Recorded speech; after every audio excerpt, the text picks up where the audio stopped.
ನೋಡಿ, ಈಗ ತಾನೇ ಹೇಳ್ತಾ ಇದ್ದೆ, ದುಬೈ ಮೇಲೆ ಅಟ್ಯಾಕ್ ಮಾಡಿದ್ದಾರೆ. ದುಬೈ ಏರ್ಪೋರ್ಟ್ ಬಳಿ ಮತ್ತೆ ಮತ್ತೆ ಮತ್ತೆ ಮತ್ತೆ ಸೈರನ್ ಶಬ್ದಗಳು ಕೇಳಿ ಬರ್ತಾ ಇದೆ. ಅಂದರೆ ದುಬೈ ಮೇಲೆ ಅಟ್ಯಾಕ್ ಆಗ್ತಾ ಇದೆ. ದುಬೈನಲ್ಲಿರ್ತಕ್ಕಂಥ CIA ಆಫೀಸ್ ಮೇಲೆ ಮೊನ್ನೆ ಅಟ್ಯಾಕ್ ಮಾಡಿದರು, ಸೆಂಟ್ರಲ್ ಇಂಟೆಲಿಜೆನ್ಸ್ ಏಜೆನ್ಸಿ ಅಮೆರಿಕಾದು.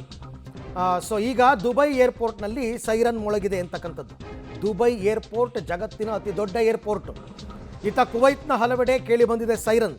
ನೋಡಿ, ಕುವೈತ್ ಕೂಡ Islamic country, Dubai Islamic country, ಇರಾನೇ ಅಟ್ಯಾಕ್ ಮಾಡ್ತಾ ಇದೆ. ಸೊ ಅದು ಈಗ ಮುಂದೆ ಡೇಂಜರ್ ಆಗಬಹುದು.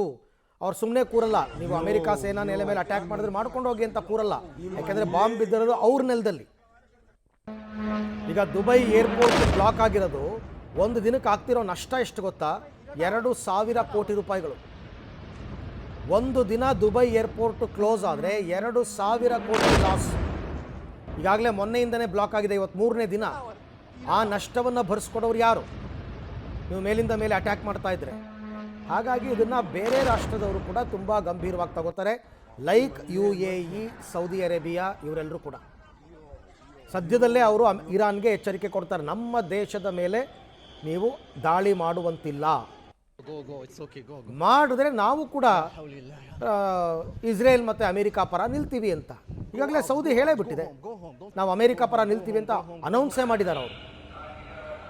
ಹಾಗಾಗಿ ಇರಾನ್ಗೆ ಮುಂದಿನ ದಿನಗಳಲ್ಲಿ ಕಷ್ಟ. ಈಗೇನೋ ಅವರು ಯುದ್ಧೋನ್ಮಾದದಲ್ಲಿ ದೊಡ್ಡ ಮಟ್ಟದಲ್ಲಿ ಹೋರಾಟ ಮಾಡ್ತಿರಬಹುದು, ಆದರೆ ಮುಂದಿನ ದಿನಗಳಲ್ಲಿ ಅವರಿಗೆ ಕಷ್ಟ ಇದೆ.